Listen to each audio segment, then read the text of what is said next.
How you doing? How you doing? I'm doing great, just in case you want to know. Welcome to DCM. I'm Dr. Catchings with Dr. Catchings Missions Ministry. And my thought for today is about this whole thing with Valentine's. I am one who loves celebrating. I love to love and I love to be loved. But I was thinking about how we get into these relationships. I'm particularly talking about us women. And we have these high expectations of men. We give it up like we got license.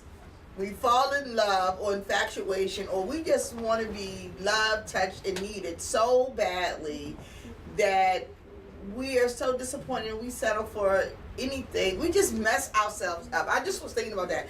I haven't always been where I'm at now. Now that I'm saved, I know Jesus. But it does not change the fact that I'm still a woman. I still have needs, and I still want to be caressed, loved, and the whole 9 yards.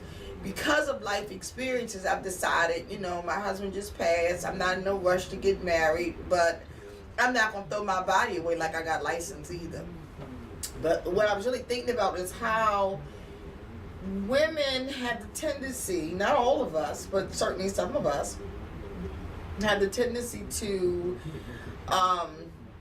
meet a guy, he says a few words, and we open our legs and give him permission to defile our body. And I say defile, you might get a climax, but guess what? After the second time, he doesn't last as long. That's even if he pleases you the first time. And then we tolerate stuff off of people in relationships that goes for men and women, that does not profit us.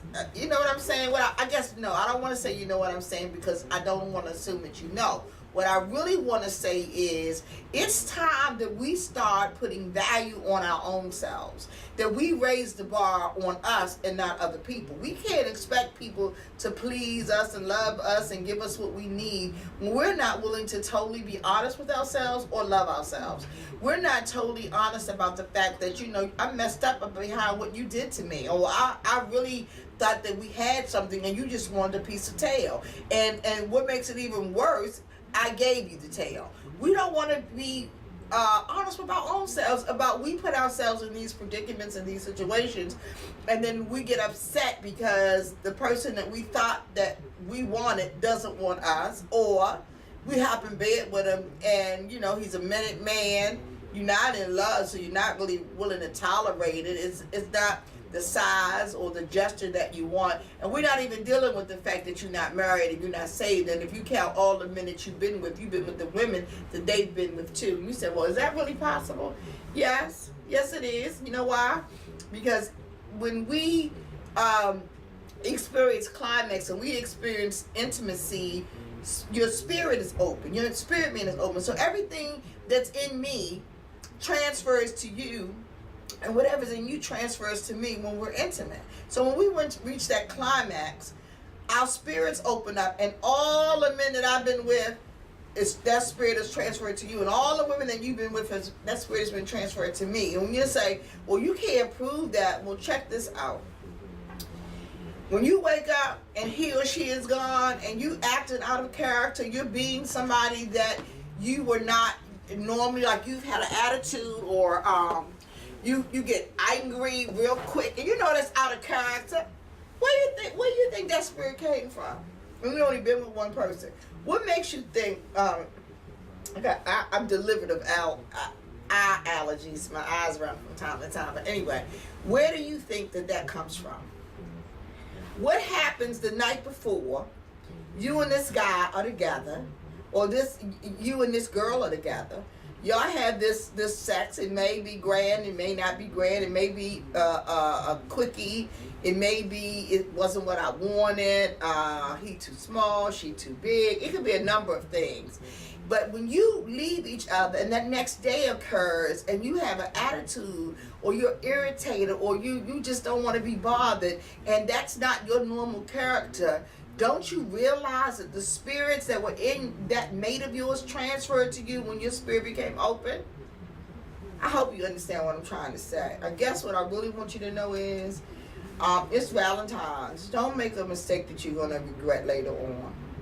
Don't take your emptiness or your loneliness and determine that your self-worth is based on you not being with somebody or somebody not giving you flowers or candy.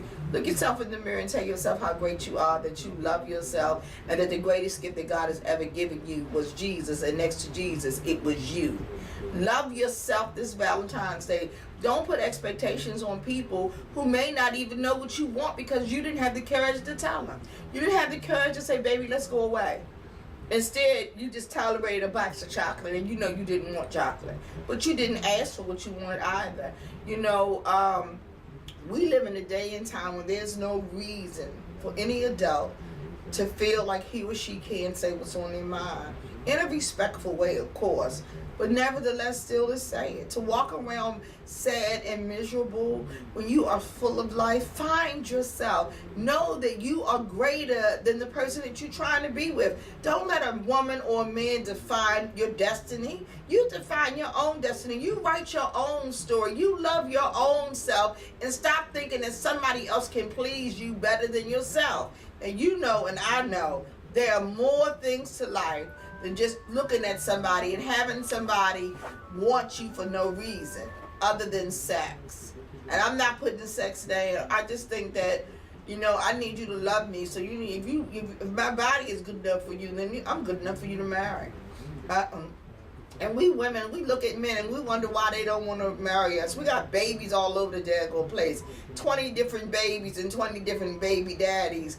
All kinds of foolishness. And I'm not saying that because we have a lot of children or we do things that we shouldn't do, that that's the reason people don't marry us. What I am saying is that when you keep doing the same thing over and over again, running from man to man, you're going to get the same results. When you keep doing the same thing over and over again, going from person to person, guess what? You're going to get the same results.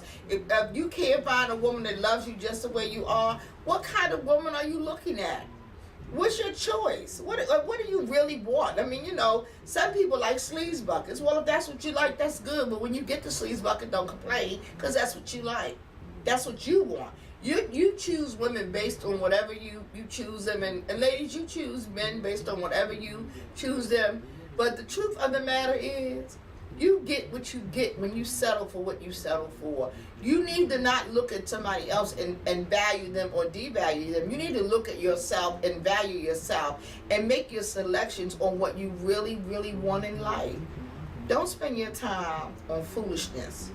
Don't spend your time on not being the best that you can be today. And as we approach this Valentine's, I want to encourage you, hug yourself. Tell yourself, self, you are great. Self, you are more than a conqueror. Self, you are great. And from that point on, you'll know what real love looks like. Real love looks like. Real love looks like when you look at yourself and love you for who and what you are. God bless.